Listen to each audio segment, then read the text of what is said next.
Abre suas Bíblias no livro de Mateus, capítulo 6, versículos 6 a 8.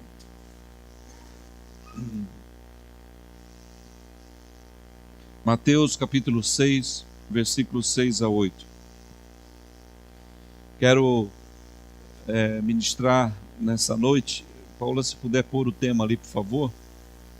A oração, uma vida íntima com Deus.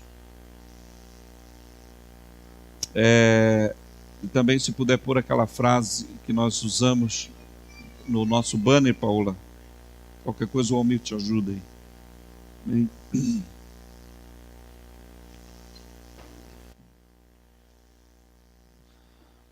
Mateus 6. Mas quando você orar, vá para o seu quarto, feche a porta e ore ao seu Pai que está em secreto.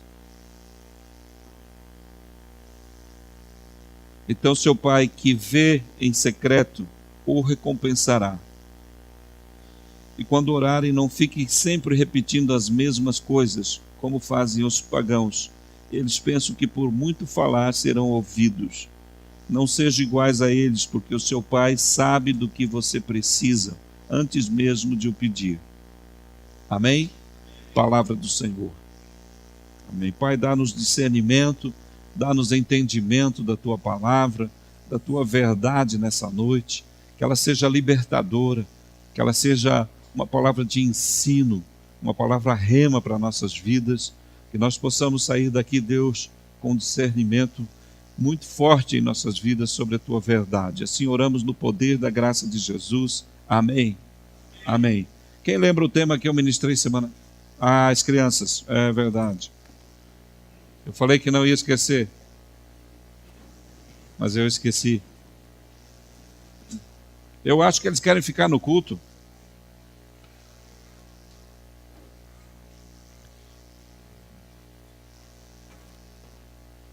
Amém?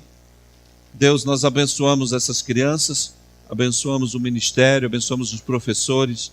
Oramos, Deus, e profetizamos que aqui tem homens e mulheres de Deus que se levantarão para honrar e glorificar o Teu nome, constituirão famílias, serão proclamadores do Teu Evangelho. Nós os abençoamos em nome de Jesus. Guarda elas com os Teus anjos, proteja elas, Senhor. É o que nós pedimos em Cristo. Amém. Amém. Amém. Bastante hoje. Irmãos, aproveitando das crianças, deixa eu dar duas palavras para vocês. Pais. Peço para os seus filhos, eles amam vir na igreja, eu não sei se você era assim também, mas toda criança gosta de brincar na igreja, de correr, né? E eu acho lindo isso, acho maravilhoso, né? E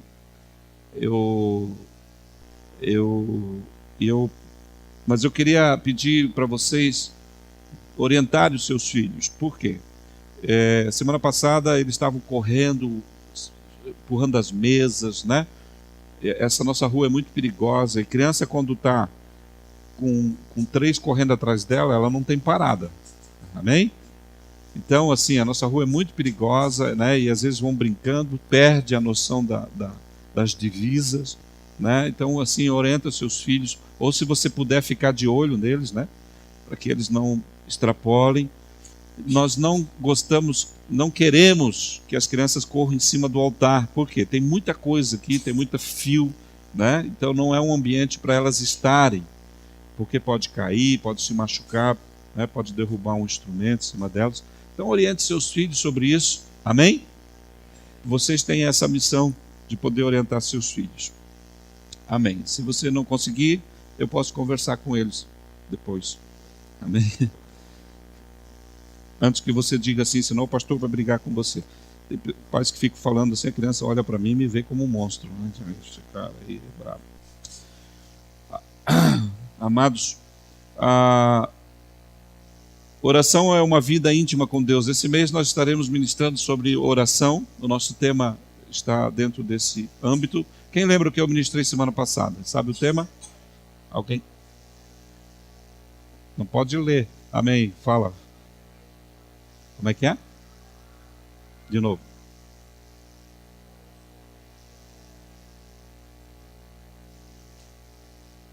Amém. Muitos não lembravam, né? Então presta atenção hoje, irmão. A função da oração não é influenciar a Deus, mas é mudar a natureza daquele que ora. É isso. Quando nós oramos, nós mudamos a nossa natureza. Amém? Aqui em Mateus 6, Jesus está ensinando os discípulos a orar. Como é que você se sentiria se você chegasse na casa de alguém que fosse amigo seu, ou, sei lá, e ele dissesse assim: vamos lá no quarto. E aí você entra com ele no quarto e ele diz: agora fecha a porta. Qual que é a mente? O que já está passando na sua mente? Eu quando era jovem, né, eu tinha uns amigos que o quarto era o lugar da gente conversar, né? Os pais não podiam escutar e tal. Os adolescentes gostam muito desse, né? Lá tinha o videogame, lá tinha, enfim. Mas é estranho. Mas Jesus aqui, ele está dizendo, né?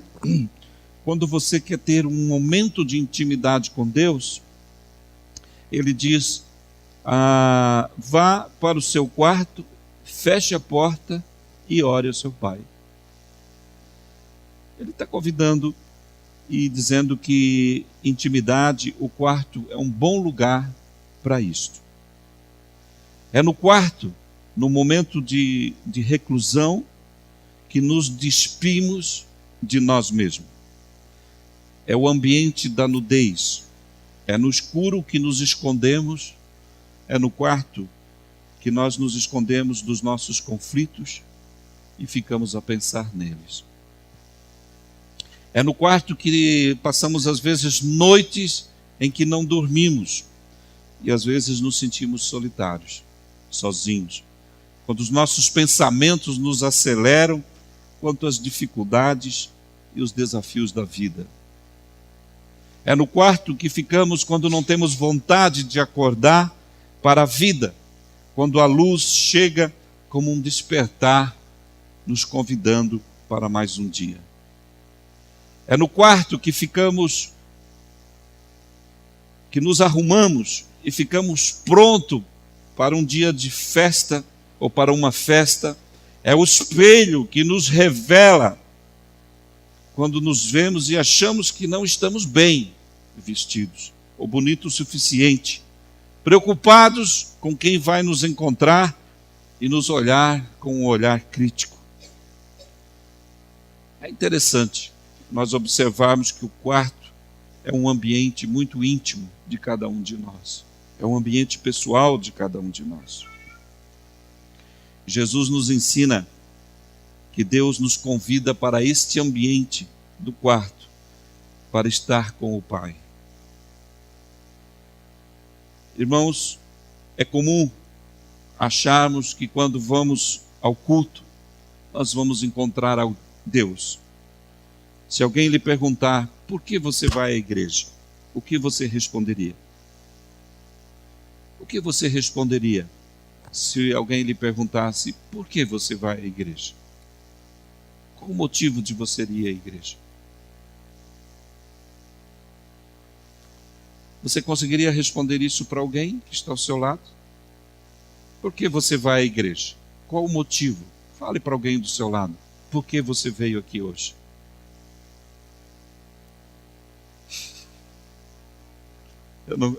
Eu não conheço ela, não vou falar, né? Eu não conheço ele. Por que você veio à igreja?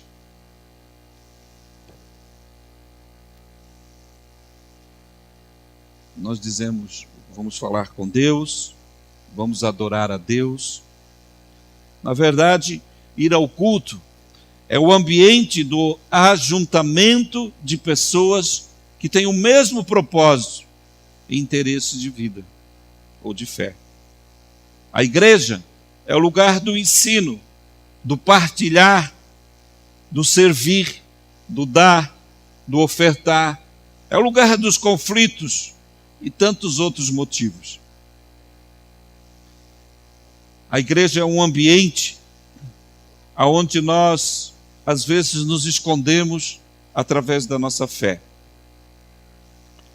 Ontem, quando nós fizemos o nosso jantar e fomos tão abençoados né? Porque tivemos um número recorde de refeições servidas, né? Onde foi nosso buffet de sopas. Nós tivemos 168 sopas servidas, né? Nós tínhamos apenas uma meta de 120, né? E foi interessante porque Deus multiplicou de tal forma, né? Que só quem chegou um pouco mais tarde, né, Cida, não conseguiu comer o creme de batata. A Cida estava triste, passou a noite em claro, né? Dizendo: cadê o meu creme de batata? Ela não tinha mais, né? Mas fomos abençoados ontem. E é interessante observarmos que às vezes nós temos coragem de convidar pessoas para um evento como esse, mas não temos coragem de convidar para vir ao culto. Por que será? Por quê?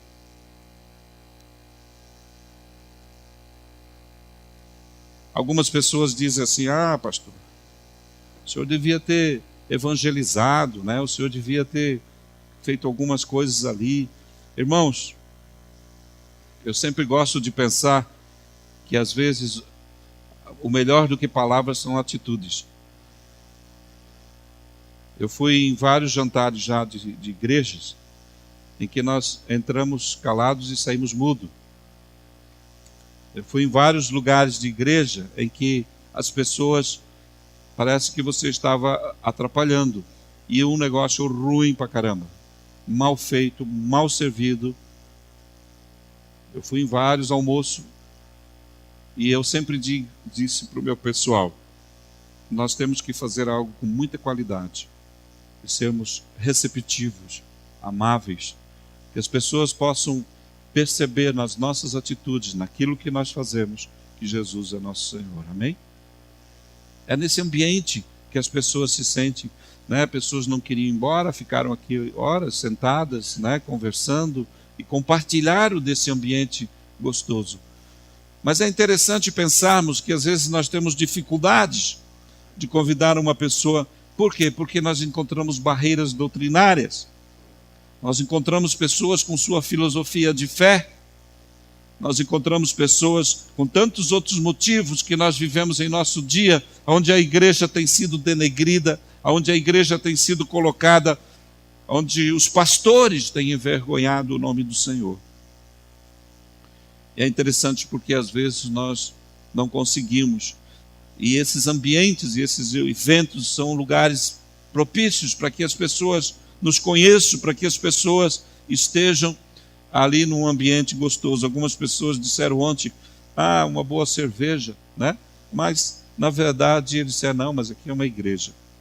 Na verdade, eles puderam perceber que para comer bem e ser feliz não precisa de álcool. Amém? Eu estava conversando com o Lico ontem sobre essa questão de compartilhar a vida de Jesus com outras pessoas, e eu percebo que nós temos algumas barreiras, mas as nossas atitudes, elas são percebidas. E o Lico estava me contando, acho que ele não está aqui hoje, ele estava me contando, então eu vou aproveitar para falar dele. Ele estava me contando de que ele estava com um rapaz de um setor da empresa dele, chamou ele e disse: ô Lico, você é de Jesus, né? Daí ele falou: sim, sou. Aí ele disse: pois é, rapaz, eu estou entrando nesse negócio aí. Eu estou muito amarrado com isso. Está sendo legal assim, estou gostando, né, desse. E aí eles começaram a conversar sobre essa característica, e o Lico disse: nossa, pastor, eu nunca percebi, né, que as pessoas olhavam e olham muito para as minhas atitudes. Amém? Então nós temos que, às vezes, eu tinha um rapaz que era muito chato, né? Ninguém suportava ele. Nós íamos na festa de aniversário, ele não orava abençoando o filho, ele fazia uma pregação de 1 hora. Nem precisava vir no culto naquele dia, porque ele já pregou. Então tem pessoas às vezes que ela não tem desconfiômetro, né? E aquilo passa a ser maçante, passa a ser um tédio, né?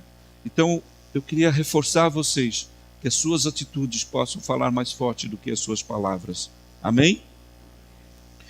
Irmãos, para isso eu faço uma pergunta, e eu fiz essa pergunta no grupo de estudo dessa semana: aonde nasce a igreja? E por que ela nasceu?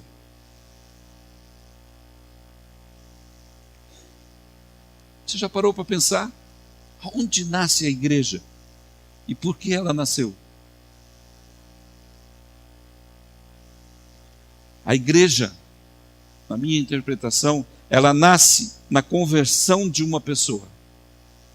É nesse momento da confissão e o reconhecimento da cruz de Cristo e do encher do Espírito Santo que nasce uma igreja. Você sabia que é de uma semente que nasce uma árvore e é de uma árvore que nasce uma floresta?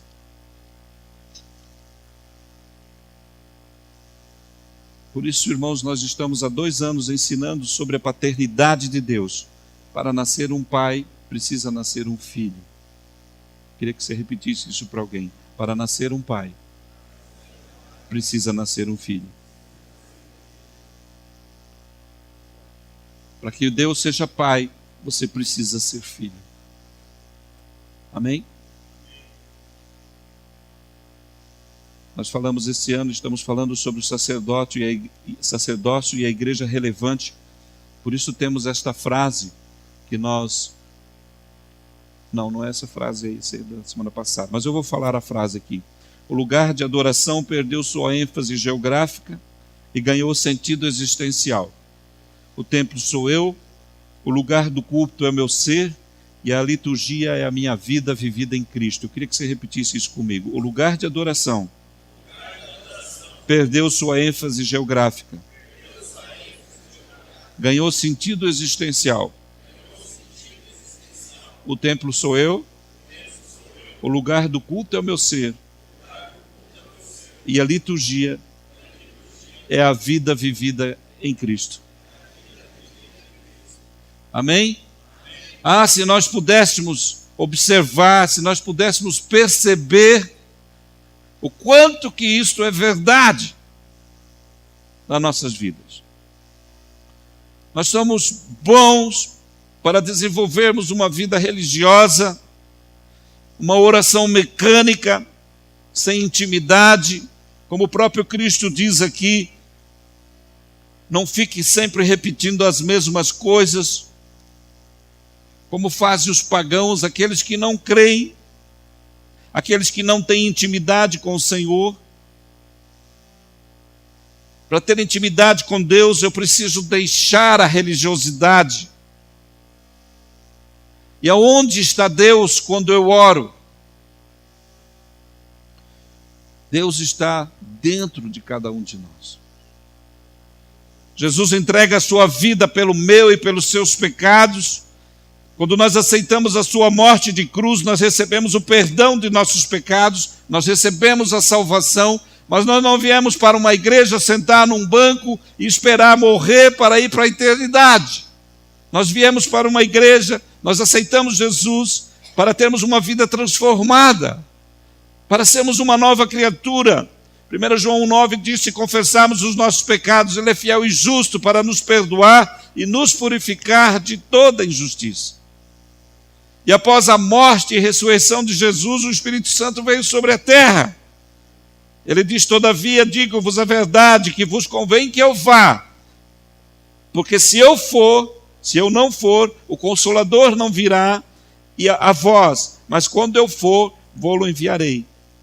João 16, 13 e 14 diz: mas quando vier aquele Espírito de verdade, ele vos guiará em toda a verdade, porque não falará de si mesmo, mas dirá tudo o que tiver ouvido, e vos anunciará o que há de vir. Ele me glorificará, diz Jesus, porque há de receber o que é meu, e vou-lo há de anunciar.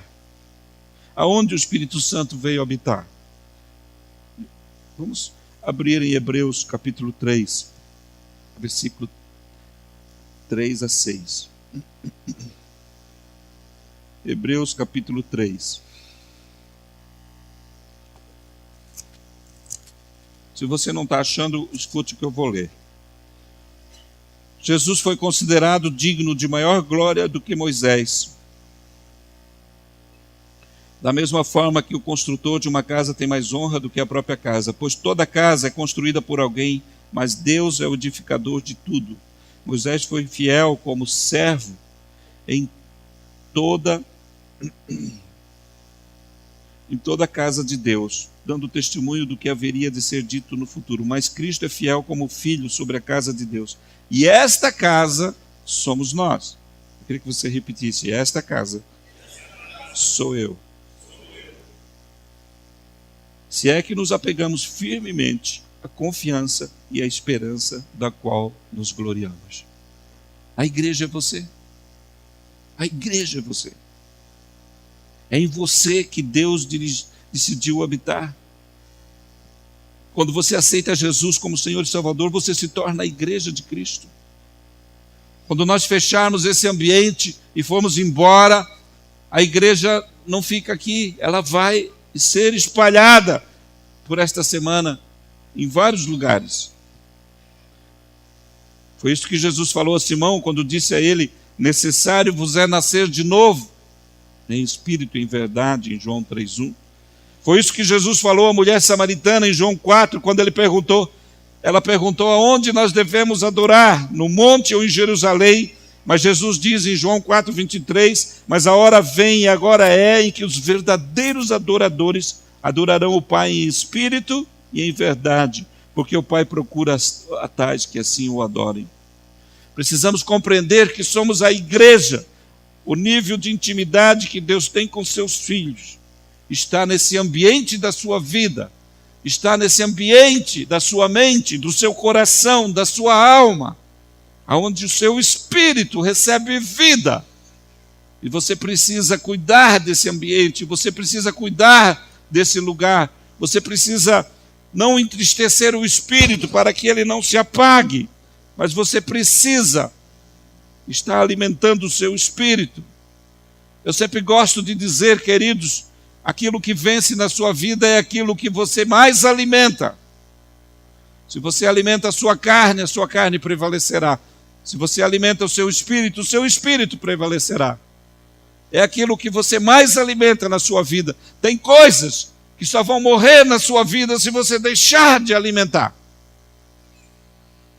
Não tem outra forma de matar algumas coisas na nossa vida. Eu não venço esse pecado, eu não venço esse vício, eu não venço essas coisas. Eu queria dizer para você, querido, você não vence porque você ainda continua alimentando. A hora que você deixar de alimentar, ele morre.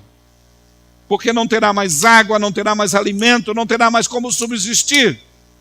Qualquer coisa que você quer vencer na sua vida, você precisa parar de alimentar. Qualquer coisa que você quer que cresça na sua vida, você precisa alimentar para que ela cresça. O âmbito da sua fé, a dimensão da igreja que somos, está na compreensão daquilo que verdadeiramente somos em Cristo Jesus. Nós não podemos mais viver com uma teologia fraca, mentirosa, enganosa dos nossos dias, onde as pessoas são convidadas todos os dias a ir à igreja, como se Deus fosse um Walmart que tem todas as coisas que você precisa. Deus não deve ser tratado assim. Deus deve ser honrado, glorificado, dignificado pela sua vida, sabendo que nele, por ele, nós podemos todas as coisas, em todo tempo, em todo momento, amém? Nós não temos que viver como pedintes, como pessoas pobres, cheias de esmolas, todos os dias dizendo: Deus, me dá esmola, me atende, me atende. Você tem que se levantar como um filho, como alguém que faz parte do maior plano da terra. O Brasil hoje tem a terceira maior igreja do mundo. Você faz parte do maior projeto da terra. Sabe por que as pessoas gostam do Google? Porque ele é simples e prático. Simples e prático. Qualquer pessoa, seja de 90 anos, ela abre o link e entra lá e ela pergunta e ele responde. Não tem um monte de coisas para ele entrar. Ele é simples, assim é Deus. Simples e prático. Deus é simples, nós complicamos Deus. Jesus disse: há um só caminho, há uma só verdade, há uma só vida. Nós precisamos entender isso e nos libertar das religiosidades, libertar das nossas tendências malignas que nos escravizam. C.S. Lewis, um dos grandes teólogos inglês, ou irlandês, não sei, inglês, né? Ele diz que o maior desafio que eu tenho, o maior desafio que uma pessoa tem é ela mesma. Todos os dias, quando você levanta e você olha no espelho, diga para essa pessoa: você é o meu maior desafio. Amém? Você precisa vencer a você mesmo. Você precisa vencer a você mesmo. Gosto de dizer a frase que a Rainha Elizabeth falou: mude a sua mente e você mudará as suas palavras. Mude as suas palavras e você mudará as suas ações. Mude as suas ações e você mudará os seus hábitos. Mude os seus hábitos e você mudará o seu destino. Tudo começa numa mente transformada, renovada. Sem mudarmos a nossa mente, nós seremos escravos dela. E nem sempre a mente, ela nos leva para frente, ela sempre nos leva para o passado, para trás, a ficar chorando o leite derramado. Olha para frente. Mude hoje para que o amanhã mude. Creia hoje. Deus faz nova todas as coisas hoje. Precisamos crer, irmãos, porque nenhum ser criado tem a dimensão de relacionamento com Deus como ser humano. Assim como também nenhum ser criado por Deus pode negá-lo ou denegrir a imagem dele como ser humano. O ser humano tem sido a própria decadência da imagem e semelhança de Deus. A oração parte de saber quem somos e quem Deus é. A oração parte de saber quem somos e quem Deus é. Nós precisamos saber quem Deus é. Nós precisamos saber da essência da verdade de Deus. O que importa para Deus não é o que você faz, mas o que Ele é na sua vida. Eu gosto de dizer isso. Jesus Cristo orou uma noite, já falei semana passada, vou repetir. Jesus Cristo orou uma noite inteira para escolher os 12 discípulos. E se você ler os 12 discípulos, é mais bate, o Senhor errou feio. Escolheu um cara como Pedro, um traidor como Judas, um homem que duvidava como Tomé, e todos os abandonaram. Mas Jesus não escolheu homens perfeitos. Jesus escolheu o homem para amá-los, para compreendê-los, para mostrar para mim e para você que nós não somos melhor do que eles, mas Ele os amou até o último dia da sua vida. Ele te ama e te amará até o último dia da sua vida. Sobre a tua vida tem uma promessa de Cristo dizendo: nunca te deixarei, jamais te abandonarei, porque o Senhor é contigo. Não importa o que você é, não importa o que você faz, Ele não te julga pelo que você é, mas pelo que Ele é. E Ele é amor, Ele é perdão, Ele é graça, Ele é esperança, Ele é força, Ele é vida. Foi isso que Ele derramou sobre os discípulos todos os dias. Ele não escolheu homens perfeitos, porque a palavra de Deus é verdadeira. Se nós tivéssemos ali 12 homens perfeitos, nós nos sentiríamos todos os dias incompetentes, sem esperança, sem vida. Todos os dias, quando você não quer vencer, quando você não quer viver, quando você não tem vontade de lutar contra aquilo que se levanta contra a sua vida, o Senhor está mostrando que Ele escolheu 12 homens imperfeitos para amar até os últimos dias. Você tem que compreender isso. Ele não espera a sua perfeição e nunca vai esperar, porque Ele foi perfeito para que fosse aceito perante Deus, para que fosse uma oferta agradável. Ele foi perfeito, e era isso que Deus queria, para que Deus pudesse nos receber como nós somos. E nós precisamos compreender isso. A oração parte de saber quem somos e quem Deus é. Quero usar um exemplo de intimidade com a vida de Maria, Marta e Lázaro. Irmãos, pessoas se frustram com pessoas porque geram expectativas em pessoas. Eu me lembro de uma pessoa que sentou comigo e ela disse: eu queria pedir perdão porque eu não gosto do Senhor, acho que o Senhor isso, aquilo. Falou um monte de coisas sobre mim. Tinha um outro irmão que toda vez que eu pregava, graças a Deus ele foi embora, toda vez que eu pregava, ele vinha depois do culto: pastor, eu queria pedir perdão para o Senhor, porque antes dessa palavra, Deus me comoveu, eu tenho falado muito mal do Senhor essa semana.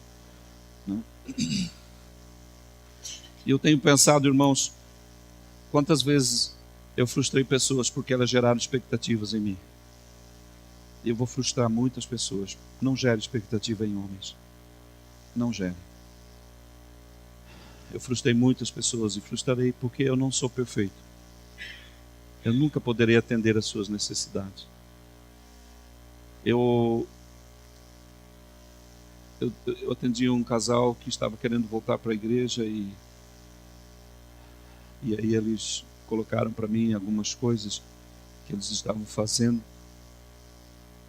E eu disse: Deus, essas pessoas já se frustraram, talvez porque geraram expectativas em nós como igreja. E elas vão vir com esse mesmo sentimento de que nós possamos atender às expectativas que ela tem.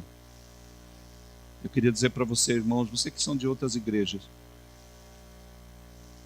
você não fique achando nunca que aqui é a igreja perfeita ou que a sua igreja é a igreja perfeita.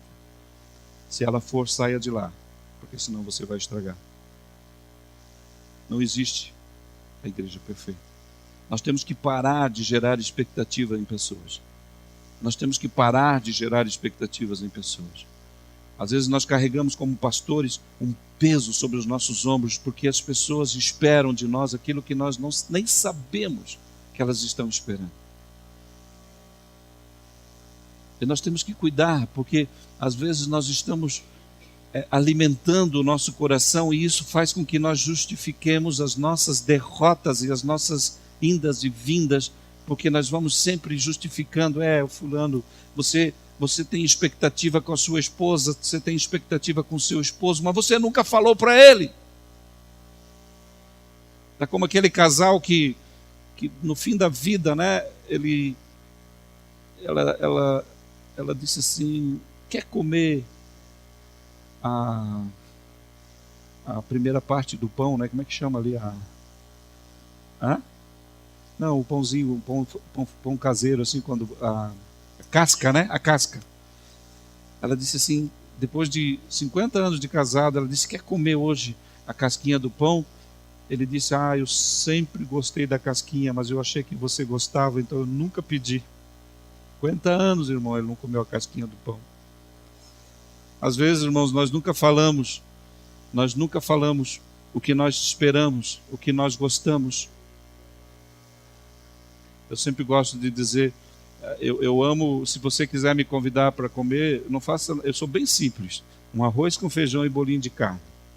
Olha só que simples, né? Eu amo bolinho de carne com arroz e feijão. Minha esposa não gosta muito, ela já está lá olhando, mas ela faz porque ela me ama. Ela come, ela finge que come, irmãos. Não, mas ela come, ela gosta. Às vezes nós estamos como casal e nós não passamos, nós criamos expectativas com os nossos filhos. Quantas expectativas que eu criei com a Jaque, que eu criei com o Jefferson, mas eu nunca falei para eles. E eu ficava esperando e eu me frustrava, eu me entristecia com eles. Porque nós geramos expectativa em pessoas. E elas vão nos frustrar. Mas olha que interessante, quando você gera expectativa em Jesus. João 11, ele relata a história desses 3 irmãos que eram amados por Jesus. Eles eram amados por Jesus, Marta, Maria e Lázaro. Eles eram amados por Jesus. Havia um homem chamado Lázaro, ele era de Betânia, do povoado de Maria e de sua irmã Marta. E aconteceu que Lázaro ficou doente. Maria, com sua irmã, era a mesma que derramara o perfume sobre o Senhor e lhe enxugara os pés com os cabelos. Então as irmãs de Lázaro mandaram dizer a Jesus: Senhor, aquele a quem amas está doente.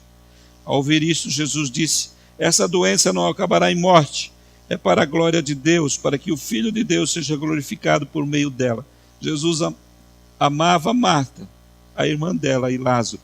No entanto, quando ouviu falar de Lázaro, estava doente, ficou mais 2 dias onde estava. Aqui nós temos um ambiente de amor, de um relacionamento íntimo com Jesus. Olha o versículo 2.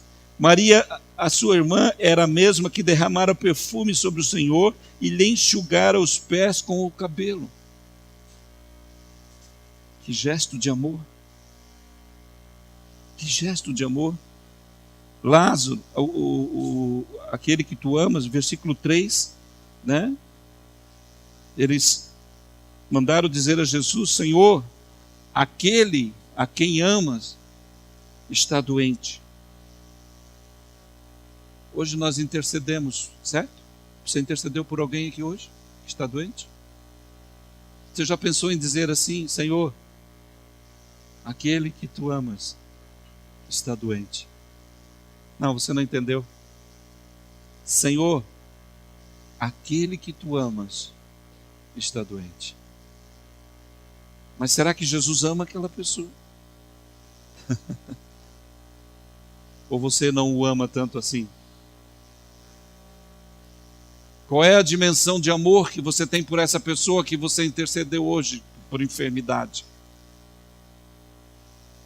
Se você perguntar para Jesus: Senhor, o Senhor ama essa pessoa? Ele diria: eu amo, com certeza eu amo. E eles vão a Jesus e dizem: Senhor, aquele que tu amas está doente.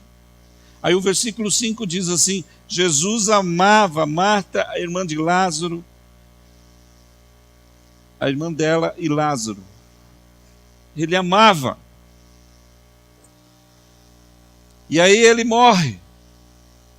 Ele não vem, ele fica mais 2 dias. E Lázaro morre. E olha que interessante.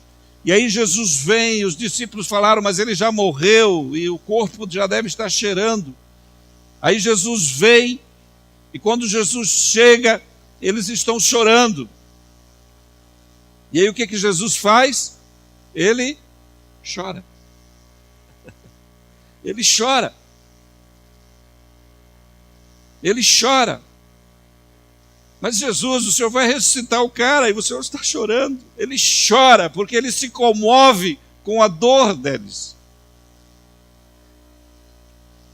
Hoje eu mandei uma mensagem para uma irmã que está vivendo uma situação de dor muito forte no seu coração. E eu falei para ela assim: quando Jesus me chamou para esse ministério, Jesus colocou a sua dor no meu coração. A dor de uma mãe, de uma esposa, de um dependente químico. E eu falei para ela: eu quero dizer para você que se ele colocou essa dor é porque ele conhece a sua dor, e só ele pode chorar a sua dor, e só ele pode ajudar você. Jesus chora a sua dor. Jesus chora a dor de Marta e de Maria e de Lázaro. Ele chora, ele se comove com a dor, independente daquilo que Deus faria. Independente daquilo que Deus faz, ele se comove. Quantas vezes, presta atenção no que eu vou falar, quantas vezes você disse: Deus me esqueceu? Quantas vezes você disse: Deus não me ouve? Ele chora a sua dor. E eles não sabiam que ele não estava atrasado. Ele estaria fazendo um grande milagre. Ele ressuscitou Lázaro. Aquilo que parecia a sua morte passa a ser a sua vida. Amém? Aquilo que parecia a sua morte passa a ser a sua vida. Quando nós temos intimidade com o Senhor, quando nós temos essa dimensão de saber quem Ele é e saber quem nós somos, nós aguardamos, Ele vai vir, Ele vai chegar, Ele vai dar uma palavra de ordem, Ele vai intervir na minha necessidade. Porque quando você confia em Jesus, Ele nunca chega atrasado. Ele fará algo que você nunca imaginou. Essa intimidade deles fez com que eles alcançassem o coração de Deus. Porque Jesus, antes de ressuscitar, Ele diz: Pai, eu te dou graças, porque Tu me ouves. O amor delas para Jesus tocou o coração de Deus. Qual é a dimensão que você tem de intimidade com Jesus, com o Senhor, com o Espírito Santo? Que quando você dobra os seus joelhos, quando você fecha a porta do seu quarto, você toca o coração de Deus. E é interessante nós olharmos Mateus 6, que ele diz: o Pai não que te ouve, o Pai que te vê em secreto. Deus não está preocupado, irmãos, com as suas palavras. Ele vê o seu coração. Ele vê o seu coração. E nesse ambiente, a melhor coisa que a gente pode fazer, às vezes, é não falar nada. É ficar ali, em silêncio. Porque o Senhor vê o seu coração. Amém? É nesse ambiente da intimidade que nós nos preocupamos. Às vezes eu estou tão cansado. Eu digo: Deus, eu não sei o que falar sobre isso. Não sei o que pedir. Não precisa falar nada. Apenas fica na minha presença. É nesse ambiente que nós temos a intimidade com o Senhor. É nesse ambiente que você espera no Senhor, você o chama, você pede socorro. E Ele vem. Uma amiga da Érica, ela perdeu um filho com leucemia com 36 anos, esse mês que passou. E a Érica tem orado, caminhado com ela. E ela disse assim, uma coisa extraordinária. Ela não tem uma intimidade muito grande com o Senhor, mas olha o que essa mulher falou. Ela disse que quando ele tinha 6 anos foi descoberta a leucemia e ele estava muito mal. E eu fiz uma oração a Deus. Eu pedi que Deus me desse ele mais um tempo. E Deus me deu ele por 30 anos. Quantas vezes você reclamou das coisas da vida? Quantas coisas Deus tem te dado e você não lembra de agradecer e de reconhecer?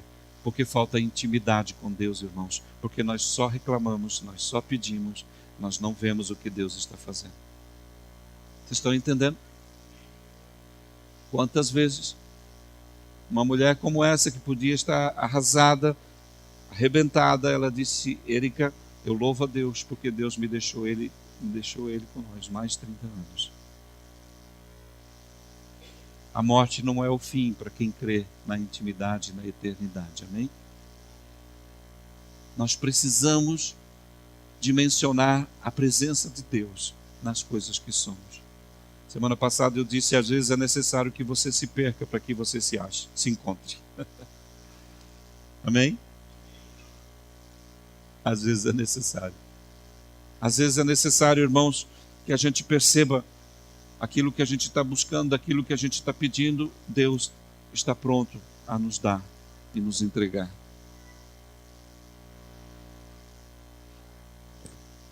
O Almir estava me compartilhando ontem sobre uma situação de um carro que ele tem. E eu não sei se ele percebeu, mas quando ele estava me contando isso, os olhos dele estavam cheios de lágrimas. E eu pude ver, Almir, em você, o quanto que isso mexeu com você.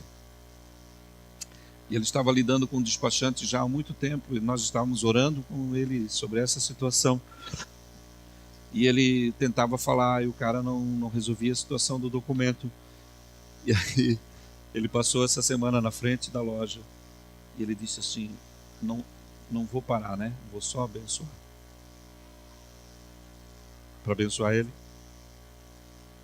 E aí ele parou e ele abençoou. Ele disse, Deus, eu abençoo esse homem. Eu abençoo o seu trabalho. Eu abençoo o seu serviço. Aí ele olhou no WhatsApp O homem estava online no outro dia. E aí ele mandou: e aí, como é que estão meus documentos? Pode vir buscar, já está aqui no escritório. Amém?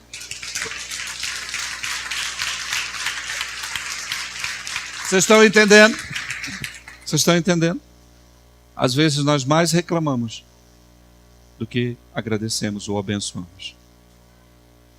Tem algumas coisas na sua vida que você precisa erguer a mão e dizer: Deus, eu abençoo essa pessoa. Eu abençoo essa situação.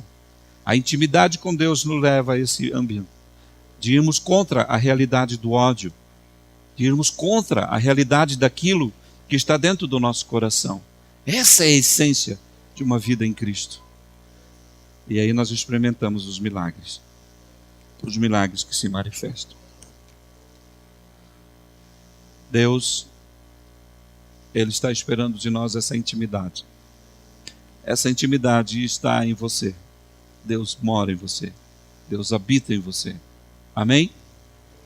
Que nós pudéssemos compreender que a igreja, ela não está numa placa, ela não está no endereço. A igreja está na minha e na sua vida, aonde nós estivermos. Quando nós dimensionarmos essa intimidade, nós vamos experimentar coisas grandiosas.